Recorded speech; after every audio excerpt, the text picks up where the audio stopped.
là on se retrouve en montée, c'est vrai qu'on parle d'enduro et généralement on parle de descente, mais bon, il faut se dire aussi que des fois ça pédale, il faut remonter, il y a des petits coups de cul, il y a souvent voilà, des zones techniques, des pierres, et ça fait partie de la pratique, donc il faut savoir le faire, et c'est vrai que c'est relativement important.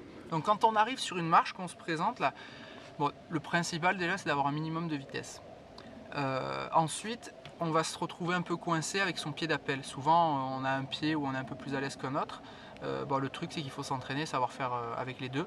Moi, par exemple, c'est le gauche, mais là, à chaque fois que je l'ai fait, je me suis retrouvé avec le droit, donc bon, ben, j'avais pas le choix. J'ai fait comme ça venait, et surtout, le truc, c'est qu'il faut pas arrêter de pédaler juste avant, surtout là, c'est en montée, parce que sinon, on perd tout l'élan, et là, jamais on va passer. Donc voilà, être à l'aise sur le pied d'appel, et au moment où on va décider de cabrer, donc ni trop tôt ni trop tard, mais ça c'est un peu au feeling, il faut s'essayer, on met un bon coup de pédale, en même temps on tire sur le guidon et on vient poser la roue avant sur la marche. Donc vraiment la première séquence, c'est avoir une bonne vitesse d'entrée, mettre son coup de pédale au bon moment des deux côtés, et on vient poser la roue avant. Une fois qu'on est là, on a déjà fait un bon bout. Donc quand on se retrouve dans cette position, là il faut vraiment mettre un coup de rein vers l'avant et tirer, tirer avec les cales. C'est bien d'avoir des pédales automatiques dans ce cas-là, pour vraiment venir lever l'arrière et basculer. Donc là, il y a vraiment un moment où, à peine on pose sa roue avant, on met un gros coup de rein, d'impulsion, d'énergie en tout cas, pour réussir à passer l'arrière. Et à peine on retourne, donc le coup de rein, il faut qu'il soit suffisamment fort pour ne pas venir taper juste dans l'angle de la marche, sinon on repart en arrière. Donc là, il ne faut pas hésiter même si on n'est pas très beau sur le vélo, parce qu'on a l'impression de forcer, de mettre beaucoup d'énergie, il ne faut pas hésiter à vraiment tirer et tout donner pour passer l'arrière. Une fois que l'arrière est passé, là de suite on reprend son pédalage et c'est reparti, quoi. Après, ce qu'on peut dire, c'est que ça peut ressembler au bunny up.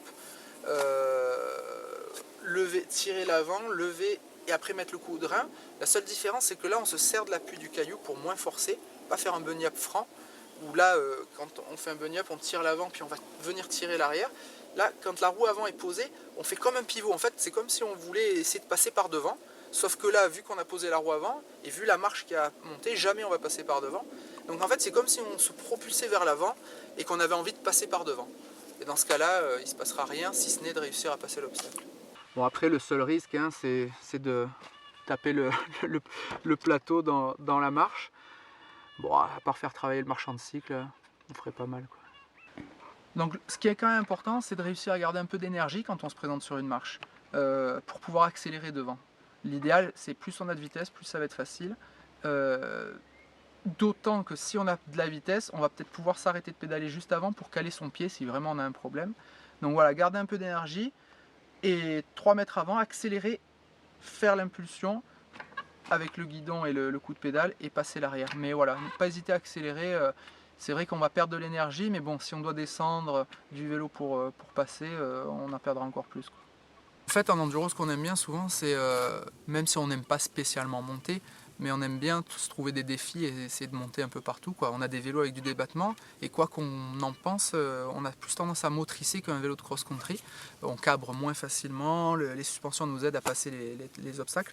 Et c'est vrai que des fois, quand on est entre copains, ben, c'est à celui qui va réussir à passer, à monter. Et c'est vrai que des fois, ça peut être un peu motivant quand on est un peu fatigué. On se dit, ah, cette marche-là, elle est dure, je vais peut-être pas la faire.